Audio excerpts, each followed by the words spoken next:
Hey, everybody. So if you have been hanging out with us for the last couple seasons of the podcast, you probably remember us mentioning Flaututi in our past episodes. Our friend Molly Sharp, who incidentally was also a guest in season 1, started Flaututi to share her awesome duet arrangements of standard viola rep, which are great for teaching, and it has now grown into a wide-ranging catalog of one-of-a-kind resources for violists and beyond. Steph, do you remember when we played one of the duets from a holiday bundle together? Yes, it's one of my most cherished holiday memories. Aww. But actually, one of my favorites is something that all string instrumentalists would love. It's called Making Double Stops Ring, a guided exploration of just intonation.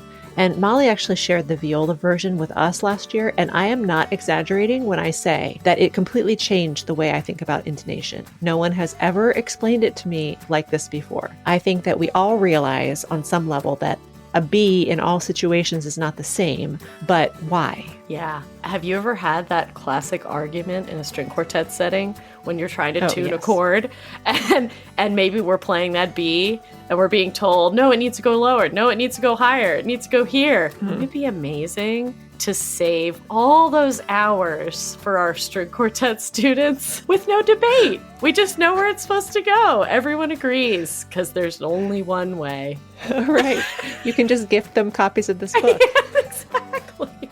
Nothing personal. Just here's a book about intonation. Well, Molly has made it easy for all of us to play in tune. So whether you play viola, violin, cello, or bass, there's a version for you. You can find this pragmatic book, viola duet arrangements of classic viola repertoire, and so much more at vlatutti.com under Marketplace, or look in this episode's show notes.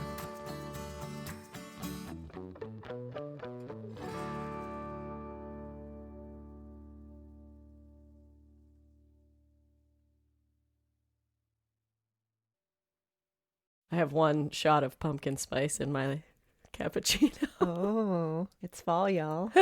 When the pumpkin spice comes out, that's how you know. Proud to be basic. I'm totally basic. I have so many pumpkin things in my house right now. Yes, pumpkins are the best. I have this coffee flavor that's pumpkin spice, and I use it all year round. I love it. I'm not ashamed to admit every season is pumpkin season for me. I wonder if we did like a collage of all of our collective pumpkin decorations, what that would look like. It'd be like home goods vomited onto my couch. I love decorating for fall. I'm so bad about most seasons, but the fall and the holidays. Now, do you go like Halloween, the Halloween side of things, or do you go the fall side of things? I have a blend. It must be funny for my students because I try to put all the fun stuff downstairs where they wait. Other than that, all year round, there's like nothing decorating my house. But just for like these 3 months out of the year, there's just stuff everywhere. There's this one house in our neighborhood that always has some kind of decorations up, whether it's Valentine's Day decorations or they'll have St. Patrick's Day. So I know, I love it. It's like it's just fun. It's fun. Welcome to the Viola-Centric Podcast. We are two curious violists finding inspiration through authentic and challenging conversations in the professional music world. I'm Liz. And I'm Steph. Let's jump in the deep end.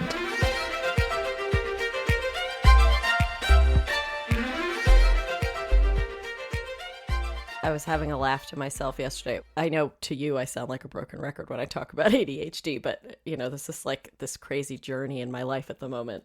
I love to problem solve. I love like just sitting on a problem being like, okay, what are the various ways that I could solve this problem? And I think as musicians, we're all kind of like that.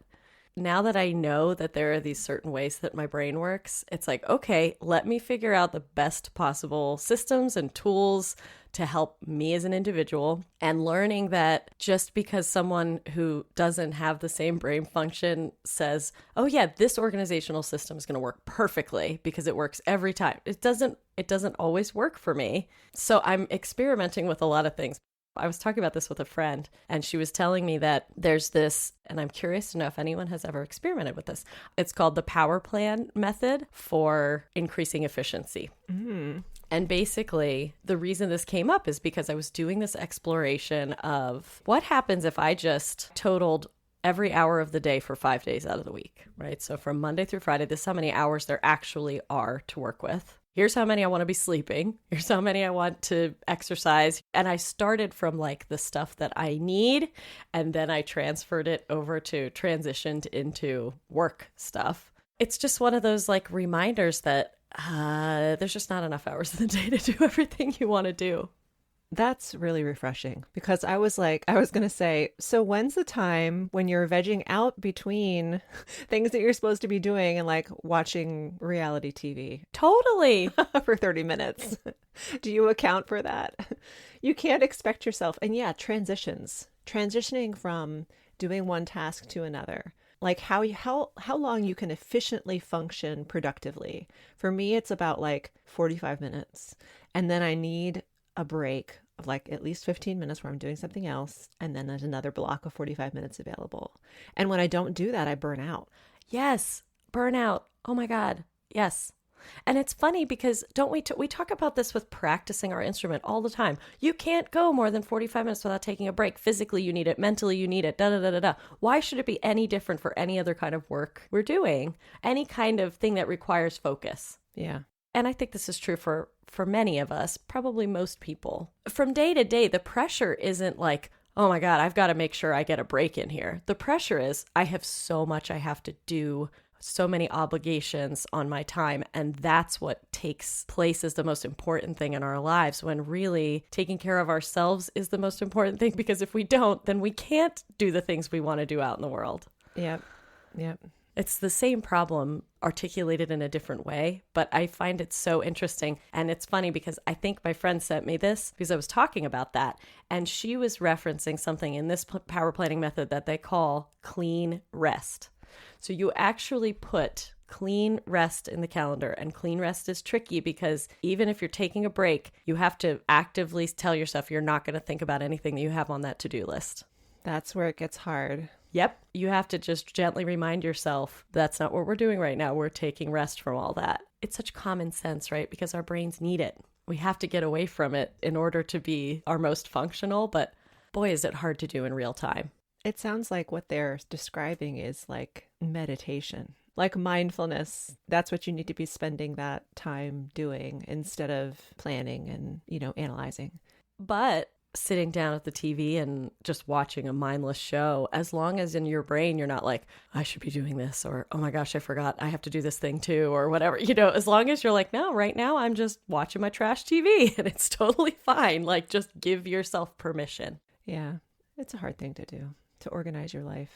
Yeah, you let me know when you figured that out, because I'll just download all that information to my plan. It's just a fascinating quest. And I also have been thinking about this too, like, I haven't necessarily been aware for most of my life about what actually did drain me. Like, I know for you, I'll put you on the spot here for a second, but I know for you, like, as an introvert, we hit like our 90 to 2 hour mark when we're talking, meeting, you start to hit your wall, right? Mm-hmm.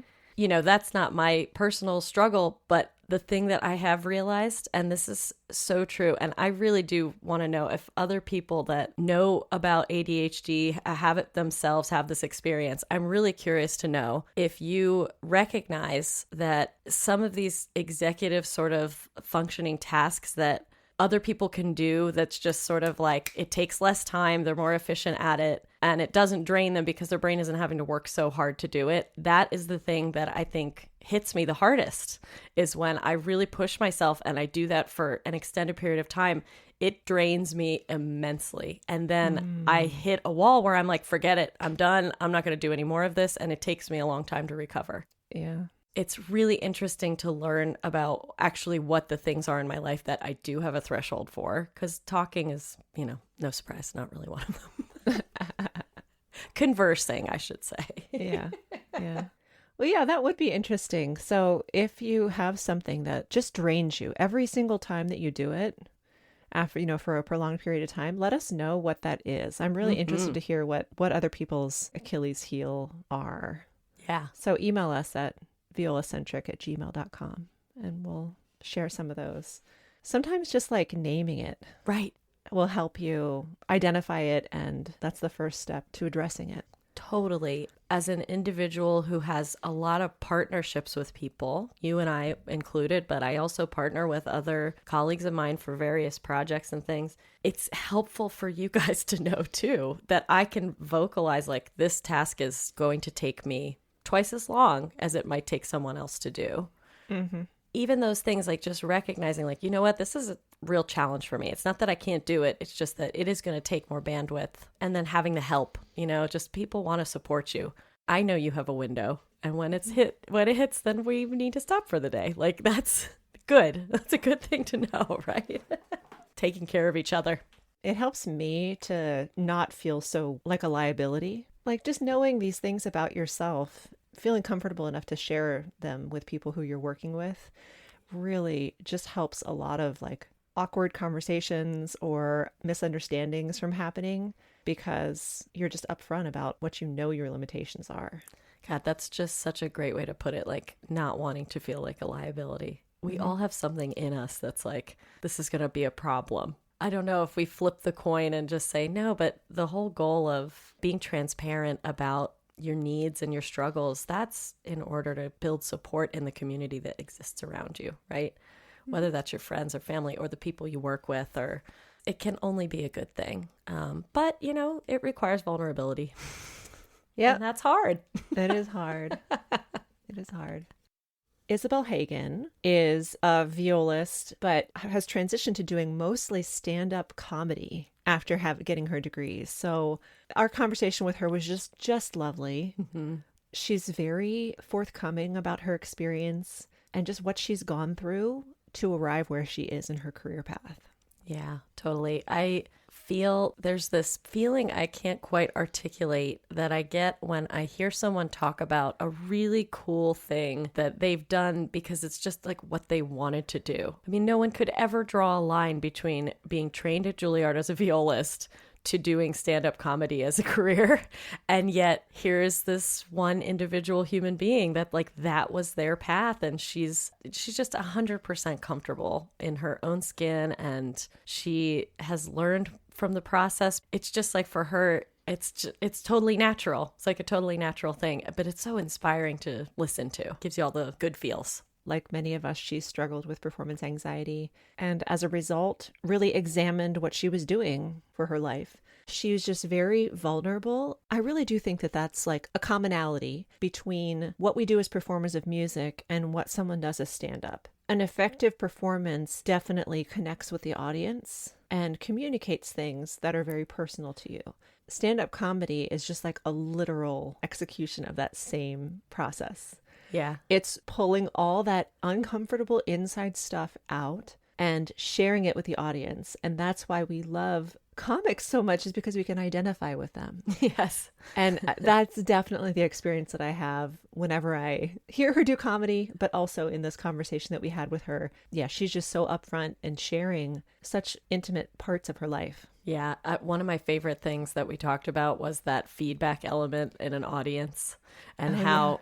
Yeah. She did talk about her nerves and how they relate to both disciplines. But yeah, this idea that, in comedy, if it's not going well, like there's no hiding from that. Where music performance, you can kind of just be like stuck in the awkwardness of, I know this isn't going well. Maybe the audience knows this isn't going well, but I'm going to keep going. I loved that. That was kind of a nice little moment. Just really lovely conversation. Yes. And we think you're going to love this. Please let us know what you think. Send us emails. We love to hear from you via our website or via actual email or on the socials. Direct message us. We're happy to talk back and forth with you there. But in the meantime, enjoy this episode with Isabel Hagen. Stephanie and I are so happy to welcome back the Artcrest as a sponsor for Season 3. We have worked with Aaron and Tigran, who are the inventors of this revolutionary shoulder rest solution, for about a year now, and we're all in. We love supporting a small business like theirs that makes a product that really works and continues to evolve. That's right, and we happen to know that they are always working on new, improved prototypes. But what we've always loved is that the Artcrest is simple and elegant and completely customizable. You can choose the thickness of the padding and place it virtually anywhere you want on the back of your instrument. And playing with it allows for complete freedom of movement. Not to mention that it makes your instrument resonate more fully because it doesn't dampen the sound. So if you're ready to learn more, visit thearkrest.com. And new for this season, use the code ViolaCentric at checkout for 10% off your purchase with Arkrest. This season is brought to you in part by Aria Lights, the LED music stand light brand chosen by professionals. Liz and I can honestly say that we are thrilled to welcome Aria Lights as a sponsor. I don't know about you, Liz, but I've been obsessed with Aria Lights ever since they came on the scene. I saw professionals in the Opera House Orchestra using them, and when my husband bought me one for Christmas last year, I swear I did a little happy dance when I opened the package. These are hands down the best LED music stand lights available. Yes, and they're used by lots of pros. Organizations like the Philly Orchestra, Toronto, New York, Cleveland, LA Opera, Frozen on Broadway, and so many more. Aria Light's beautiful design not only lights 4 pages of music completely evenly from top to bottom, it also shields the conductor, other musicians, and the audience from that annoying blindness-inducing light bleed from poorly angled stand lights. If you know, you know. Oh yes, I know. And there are so many features that make these the best option on the market. So just know that if you're ready to upgrade your stand light, you cannot go wrong with Aria Lights. Learn more at arialights.com or by finding the link in our episode notes. And tell them Liz and Steph at ViolaCentric sent you. It's that time of year. We're back to school and we are back to gigging. Even if you're not mentally ready for the season, you can count on our season sponsor, Potter Violins, to get your equipment ready. When's the last time you rehearsed your bow, Steph? Oh, I feel like it was recently, but I bet it's been over 6 months. So I got to get over there and get it freshened up. Oh, and I need new backup strings and an instrument adjustment. Sounds like it might be about time. Yeah. I do love to get in there for a visit to our favorite technicians as we approach the change of season. Maybe I need a new case too. And as we've said before, if you need a rental instrument, they're the place to go. My daughter and many of my students rent from Potters, and the instruments are really fantastic, even the smaller violas. Yes. Get back to your music this season with confidence by visiting Potter Violins so your equipment will be ready, even if you might need a bit more of a warm-up. Isabel Hagen is a stand-up comedian and a classically trained violist. As a comic, she's been featured on The Tonight Show starring Jimmy Fallon and as a new face of comedy at the Just for Laughs Festival in Montreal. Isabel started stand-up right after earning her bachelor's and master's degree in viola performance from the Juilliard School. She's made the rounds as a freelancer too, playing on Broadway, touring internationally, and working with such artists as Bjork, Max Richter, The National, and Steve Reich.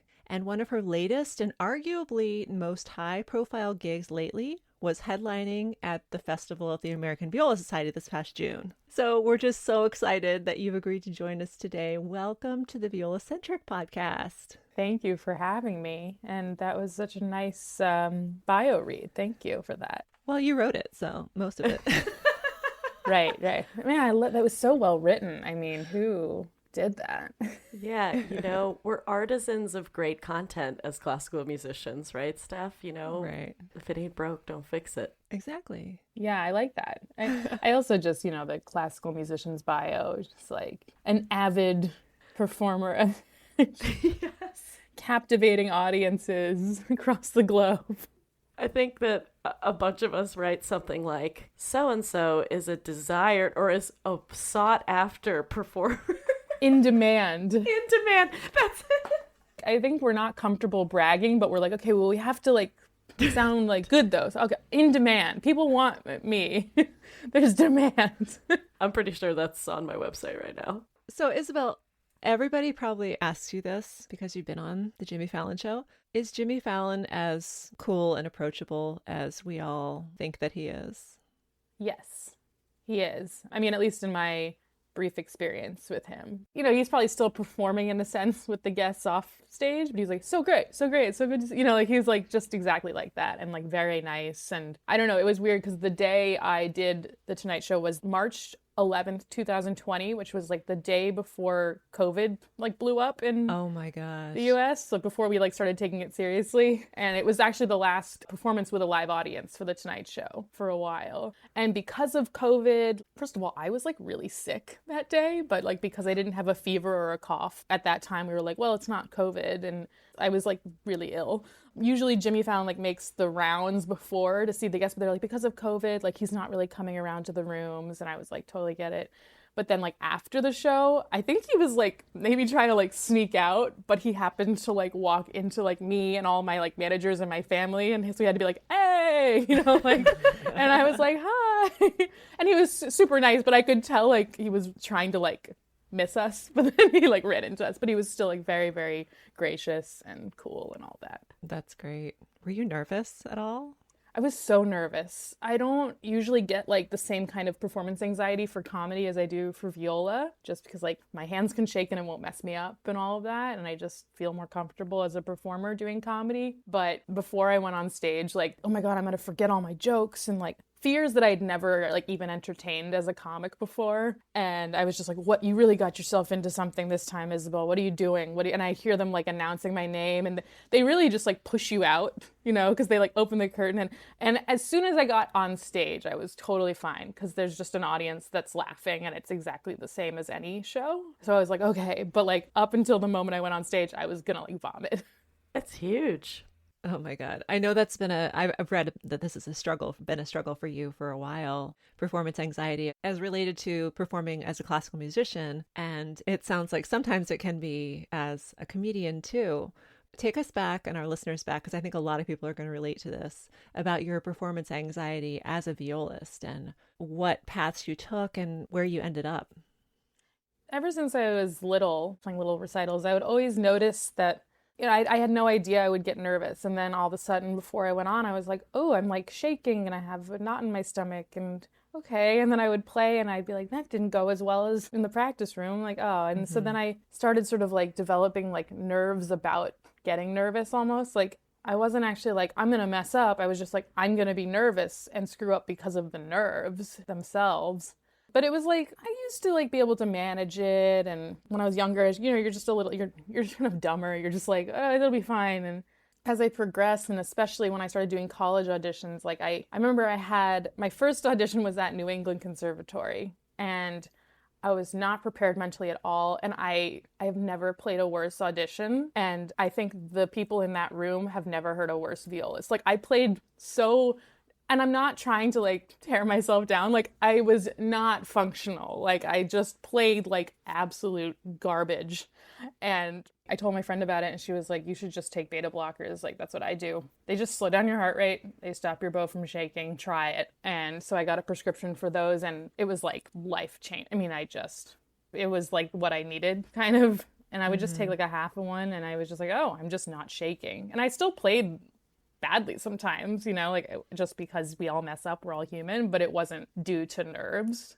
But it was still just like this battle, like ongoing, and I would try to like not take them sometimes and then take them sometimes. I tried to study like the slick sports mentality and inner game of tennis and all that, and it was just so like hit or miss. I just never really knew, even with a beta blocker, if I was going to play like well or not, or if the anxiety was going to overtake me. It was just so frustrating when you're like working on this one skill and when you actually have to perform it, it just like doesn't go well in like a really profound way. It's like your whole identity, at least for me, was shattered. And I'm just like, what am I even doing? I felt like such a complete and total failure. And I also dealt with like injuries on top of it. And I just felt like a mess, and there wasn't like that much, at least for my undergrad, there wasn't like that much support for that kind of thing. There was like Alexander technique and there was like one performance skills class, but it wasn't required and like you really had to seek it out yourself. So I wasn't feeling like supported in that way.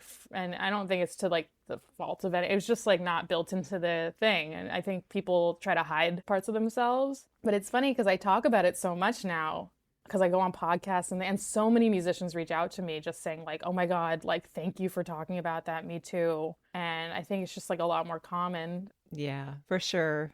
I think addressing physical discomfort in music was something that happened maybe when we were coming of age in the music world. But before that, it was like pain was just part of the job and you had to deal with it. And now we're able to recognize, oh no, like injuries can happen and here's how we try to prevent them and stuff. And I think that the mental aspect and the psychological aspects, I think we're going to start to see that become more present. I think it's really interesting too. We were reading this interview that you had done and you mentioned fight or flight. And I'm just bringing this up because I've been really fascinated lately in the work that some people in our field are doing related to trauma and performance and how this hit or miss feeling we're all familiar with. One of the reasons that might be is that it's stored in the body from these cumulative years of putting ourselves through this thing that actually our brains don't know the difference between something truly dangerous and getting up on a stage and performing, right? So we're having these like instinctive responses.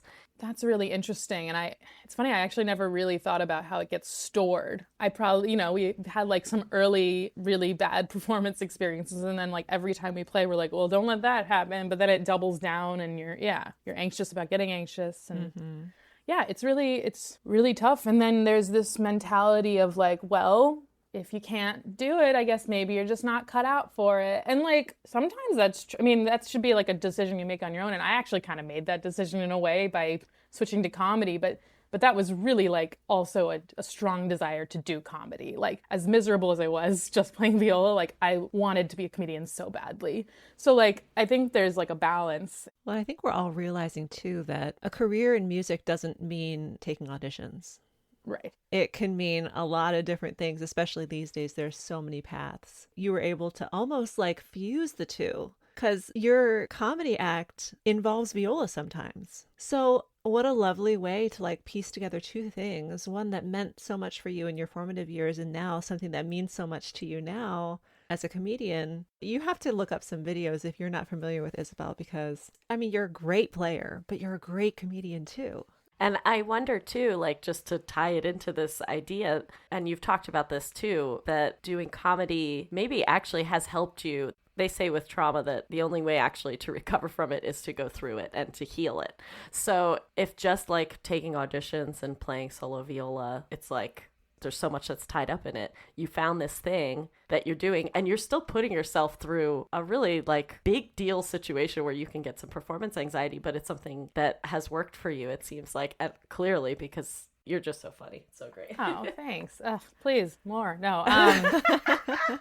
Yeah, you do have to kind of own the trauma in a way, like by putting yourself through it again. I think for me, doing stand-up was a way to sort of own my performance a little more because part of it's easier because you get an immediate reaction from the crowd if it goes well. Like one time I was playing a concert and I was in a string quartet and my bow was shaking and it was so bad. And then there was like this sort of senile old man in the audience and all of a sudden he was like, I gotta get out of here. And he like stormed up and it was a little alarming, but also like people were kind of laughing and it was like, whoa, that just happened. And all of a sudden I was completely at ease. We were all present in the room together. The wall had been broken and comedy kind of naturally does that. Sometimes it doesn't if they're not laughing, but that's a whole other thing. In comedy, I can like mess up and then be like, well, I just screwed that up. And then everyone laughs and then we're back in it. And it's Yes. So it's this much more interactive process that I think lends itself to, if you have performance anxiety, maybe it's like a little better of an art form in that way. Not better, but like more suited. But it is still like a very nerve-wracking experience. And I do feel like I was sort of putting myself through the trauma again, like on my own terms. Yes. By building up this new skill too. And then now I get way less nervous playing viola, also just because of the number of performances, because with comedy, if you want to get good, you have to perform pretty much every night. Wow. With music, you play like maybe, especially when you're at school, maybe like once a month you have a performance. So it's like all this pressure riding on this one moment. Whereas now it's like, I perform sometimes 2-3 times a night. Like this is not, if this doesn't go well, tomorrow will go well. Like it doesn't really matter, Yeah. Wouldn't it be lovely if we all had that idea about music as well? Like, it's a process. I know. And I'm going to perform for you today, but it's going to be different tomorrow. It's going to be better. It might be worse. It's like, these are snapshots. These performances are snapshots and not endpoints. Yeah. There's something so freeing about the idea that's like, let's just acknowledge the elephant in the room. This isn't going well. Yeah, and it's so cathartic doing that. Only we could do that in a concert. I wish you could do, like, what if you could stop playing and just be like, look, I'm having a rough night. this isn't going well. Can I just, like, start again? Yeah. I don't know if anybody's ever played like in a, not very professional orchestra, and there's this piece that you're just not quite sure if it's going to start together. And then it doesn't, like in performance. And the conductor... You have to stop. And the conductor just stops. And restart. And turns around to the audience and is like, we're going to try that one again. I've been there before. And it's endearing, right? Oh, yeah. Yeah. The AVS festival, when you performed for us, was so much fun. Thanks. If you noticed that there were two girls in particular who were just cackling away off to the right side of you, it was the two of us. Thank you. It was us. We were your biggest stands. We were. Thank you so much for laughing. You probably were the catalyst that got everyone else. Like, you always need someone to laugh right away, to be like, okay, it's okay to laugh. All right. Yeah, there are some points in your routine that are a little spicy, shall we say? Spicy's a good word. We think it's hilarious. But we were looking around at the audience, and there's always like one or two people like with their arms crossed, like, this is not funny. I am not amused. I wonder if you clock that as a performer. Your eye get drawn to that, or what?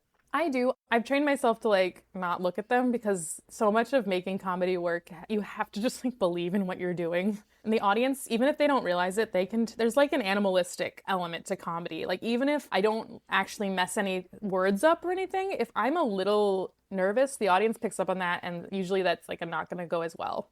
Like, if I'm a little not nervous, like, it's not the adrenaline, it's like if I don't believe in what I'm saying. So if I see someone like this and I like focus on them, it can like kind of throw me. So usually I'm like, okay, who's laughing? And I like play to them. So I probably played to you a lot. Thank you so much. But I was really, really nervous for that performance in particular, just because I told them going in, I was like, look, I'm kind of done censoring myself. I'm happy to come, but like, I only want to do it if I can just do my act. And they were like, yes, please. And I was like, okay. And I even like had them write a little disclaimer. And I even at the beginning mentioned like, there was a disclaimer, so let's all be cool now, I was very appreciative of the people who were laughing because of that, because I knew some people there were not used to like blue humor. I feel like a lot of people were laughing, and yes, we were watching the audience the whole time, and I have to say that even the older crowd, they were really starting to embrace it towards the middle once they realized what they were in for. Right. And I try to remember this a lot. I think about this with the boomer generation just because these are my parents. And I'm realizing as I approach whatever we would consider to be middle age, I still feel like the me that I was in a lot of ways like 15 years ago, whatever. And so do they. I saw it in their faces. Like, they were like, yes, I'm embracing this now. Like, it was so funny. Yeah. And that's true. Like, everyone has thoughts, and has like had experiences, and I wonder what it is. Like, I'm really non-threatening. I'm just trying to have like a really good, goofy time up there. Yeah. Stephanie and I talked about this, like the timing of your jokes and then deadpan, like picking up the viola and playing Bach is hysterical. It's so unique too. Thank you. Yeah, how did that come about? Because there's some really, really vulnerable things that you talk about, and then you just go to playing the viola. Yeah, for about 4 years when I started comedy, I didn't do any music integration because I didn't know if I even wanted to play viola anymore eventually, and I just wanted to be a comedian. I wanted to know I could do it without any music. I just was, writing all these jokes and then playing viola gigs, and people would always say, oh, do you ever like combine them? And I would just think like, that sounds so hacky. I don't know how I would do that, But I like kind of knew I wanted to in some way. And all of a sudden I was like, well, what if I just literally did a joke and then played viola? Like, wouldn't that juxtaposition be kind of weird? And so I just like went to an open mic and brought my viola on stage and just did that with like my shorter jokes. And I felt this like, oh, that's something. And then I was like developing that, and that's how it came about. out of like not wanting to combine them, I was like, well, what if I like starkly put them next to each other? It's so good. It really gives a different flavor to your Bach too, right? You're putting it in that situation because Bach was like, these are pop songs of his day. These were drinking songs. These were, all music was written in a context. And putting it next to a joke, what a cool way to flavor it. Butcher it. Never. No, that's a good point that they were like the pop songs of the day. I never really thought of it quite like that. Let's hear this in a different context. I have to tell you, playing Bach after telling a joke is the freest playing I ever do. I was going to say. There were two things, Stephanie mentioned this, the vulnerability of some of the things you share. It's actually was very raw. Like sometimes there's laughter, but sometimes there's almost like this, man, I would feel it like in my body and almost like to the point of feeling a tear form in my eye because it's so genuine. And I think that's also incredibly brave to make the decision to be very vulnerable, sharing certain things about yourself with your audience. And you strike this balance of like giving us those moments that kind of break your heart almost and then make you laugh really hard. Yeah, I'm glad it comes across as brave. It just feels really good to talk about that to an audience, and it just like helps me kind of process it more too, and making the show as therapeutic in itself, and kind of revisiting this time when I was really lost, and then finding out that because when I have done the show in New York, at least a few musicians will be in the audience every time and come up to me and just say that they feel the same things, and they're really happy I'm talking about it, and that makes me feel so good. Like, obviously, laughter is therapeutic, and I want to make people laugh, but I also, I like making people feel, like, calm and, like, a sense of okayness, because that's something I really value in performances as someone who's, like, so much of the time, like, anxious and a mess and distraught, and it's just, like, this ability to, like, feel okay for a minute because of a performance with a bunch of people. That's really important to me. So I'm really glad that had that effect. It does. And then the other thing that I think Stephanie and I both were like, oh, yes, is that I would say there's some feminist material in there. It's a fair amount of... I feel like you're saying a lot of things for women that should be said, and you just make us feel seen. It's funny because I never set out to be like a feminist comic or anything, but you always joke about like what's close to you. Those things just sort of came out, and also I hope that also like poking fun at certain like feminist tropes, but also like we can all laugh at ourselves too. Maybe it'll be educational for men as well. Yeah. Is there ever anything that you think up and you're like, you have like second thoughts about putting that in your act? Or are you just pretty much just anything goes? I do have second thoughts a lot of the time. It's never because I want to censor myself. I'm never like, oh, I could never say that. I'm kind of an open book. But I want the most people possible to laugh. I don't want to just play to like one group as much as I mean, of course, if women relate to a lot of my jokes more than men, fine. I'm a woman. What are you going to do? But I try to like think, okay, well, is this something that a lot of people like want to hear about? Is this a slightly problematic take, actually? Like, a lot of times I have to check myself. Yeah. Because I'll think of something and I'm like, yeah, that's funny, but it's like it's not the message I really want to be sending. So there's a lot of like checking myself in that way. It's an ongoing process. But sure, I totally say like, oh no, I can't say that all the time.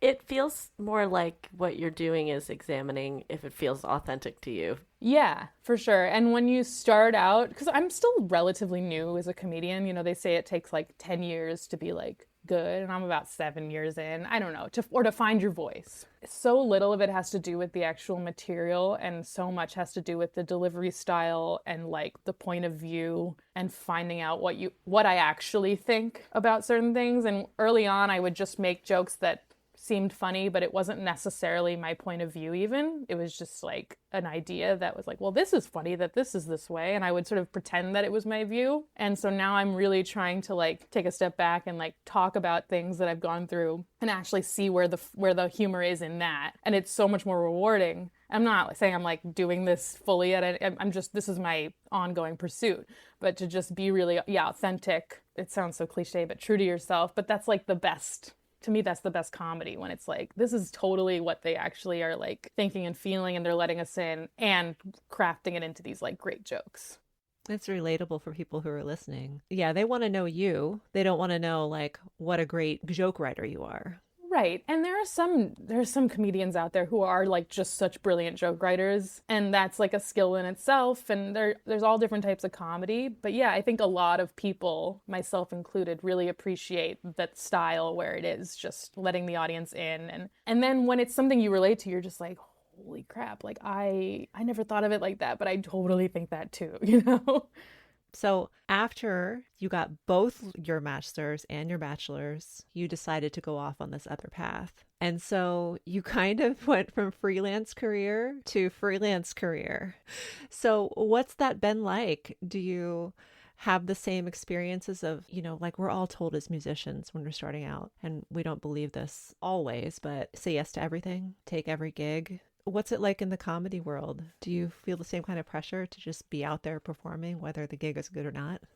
Totally, especially with comedy, because there's a lot of value in saying no in terms of trying to figure out what you want to focus on. Like, I say no to a lot of other things, but anything that's me telling jokes in front of an audience, at least up until now or about a year ago, I would just say yes to everything. Because even really horrible shows thickens your skin as a comic, because you have to get used to bombing, and like to get that kind of ease on stage, it comes from doing like thousands of horrible shows. Sets where you're either talking to silence, people are chatting with each other, or people are not your audience and they're not laughing, just all sorts of nightmare situations. I would say, especially like your first, like at least 5 years doing comedy, like say yes to anything that involves you talking into a microphone. As you develop, then you want to start steering yourself a little more, but it's a delicate thing. What came to mind when you were talking about this, Isabel, was Mrs. Maisel, because it's like my only insight into the world of what it would be like to try to get your foot in the door. The relationships you have to have with the people who make the decisions on who's on stage and all of that stuff. Do you have management? I mean, do you do this on your own? How does this work? I did it on my own, and I still do a lot of, like, I do my little, like, New York spot bookings on my own, but I had a manager see me, like, 4 years in, and so now he'll book me on the road, for, like, real paying gigs, because when I'm doing spots around the city, that's really just for me to, like, practice and try new stuff. There's all different ways to do it. You can book yourself. I know a lot of comedians who are very successful on the road, and they book themselves. So there are all different ways to do it, but, sometimes a manager can have certain relationships with other bookers that you don't have. So much of it is who you know. I hate that this is like a realization I'm coming to. So if you have someone in your corner who knows more people, it's not like Maisel. You don't have a Susie in your life? Well, my manager's got a bit of a Susie, but I love him. But one thing I will say, that back to the like taking every gig, it is different from music in the sense that when you're freelancing as a musician, like you're already like very good at your skill. But with comedy, like you're taking everything in the first 5 years just to get better. So it's actually how you practice. It's a different thing in a way. I just want to make the point that I think in music, it's okay to like say no to things that are going to make you miserable, and value yourself and value your skill, whatever you can to keep yourself sane. Yeah, that sanity thing that erodes over time in these careers. Yeah. It's a lot to have to start from the bottom again. Is that kind of the way that you felt when you entered comedy?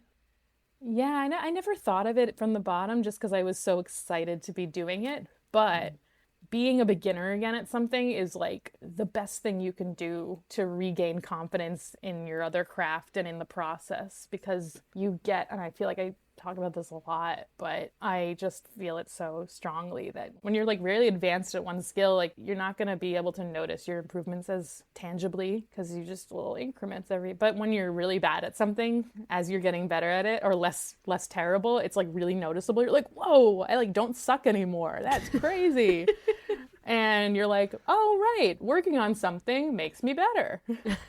Like no matter what, I will get better. And because I had reached this point in viola where I was just like, this is as good as I'll ever be. I suck. I'm hopeless. And then after doing comedy for a while and regaining that like joy in the process, I was like, oh, I can like practice viola. And like, yeah, maybe it won't be better tomorrow, but in a month, if I do this every day, it will be better.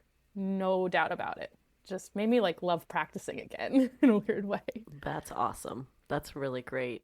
I wonder too if it's like Stephanie and I talk about this as well, this idea that when you find something that you love to do it and you have so much joy in doing it, it doesn't really matter if it's not related to playing viola, but like there's a freedom that opens up within you. And then, yeah, you're able to see these things more positively and maybe get rid of some of all those connotations that we have from our upbringings in classical music, a different perspective. And then it makes it more joyful.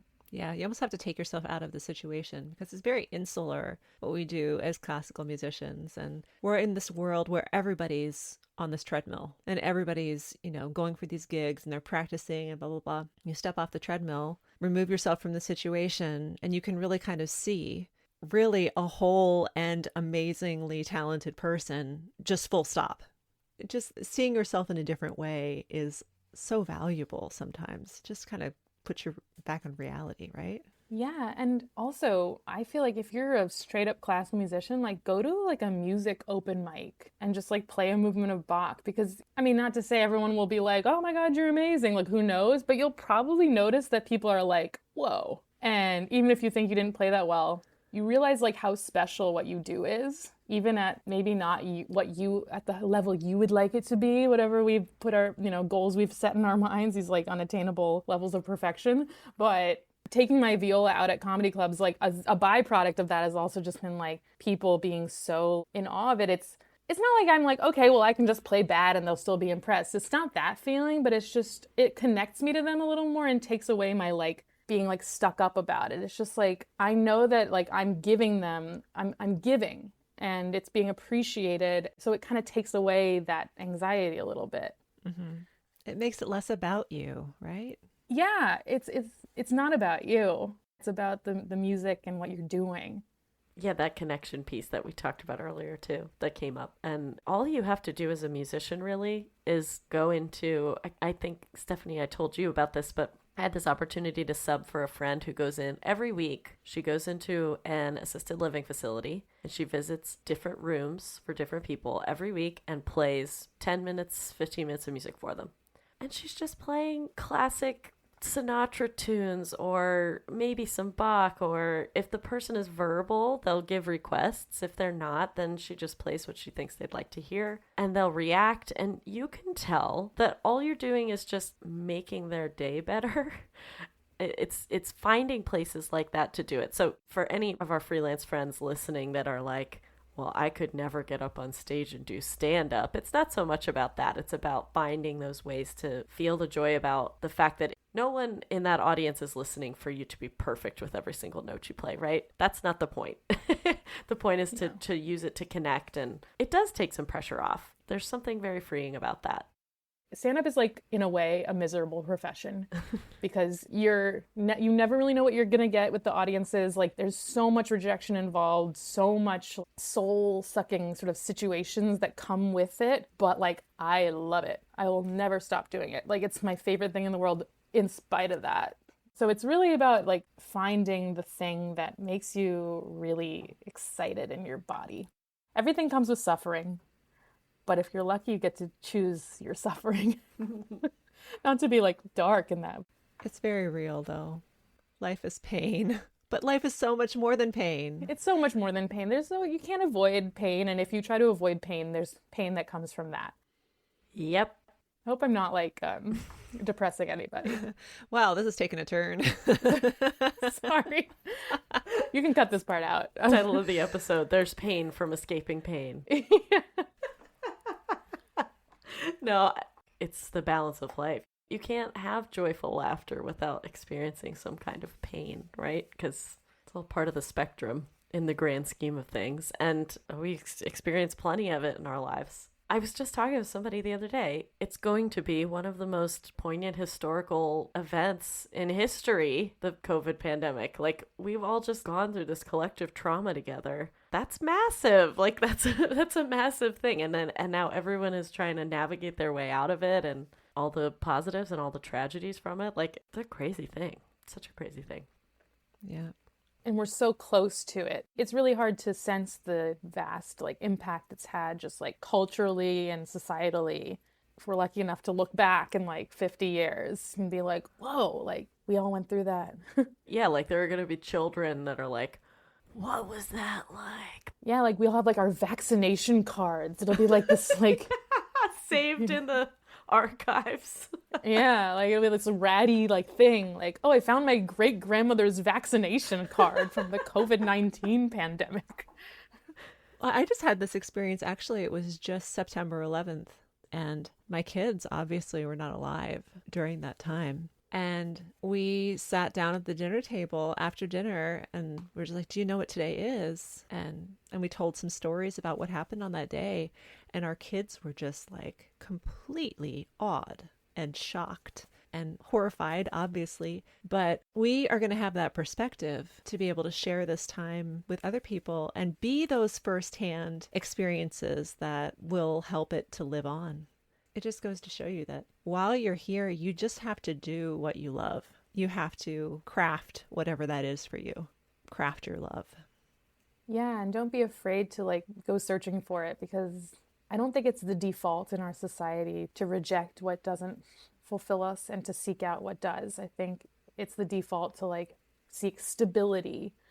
Nothing is really stable. And also stability is like kind of boring. I don't know. That's a very privileged thing to say, obviously. Yeah. And I mean that in a very narrow sense of it. But it's okay to like actively seek out something that makes you want to get out of bed every morning. That will in turn inspire other people to do the same. And you'll be more fun to be around. And it'll have a positive impact beyond you to seek out joy and like excitement.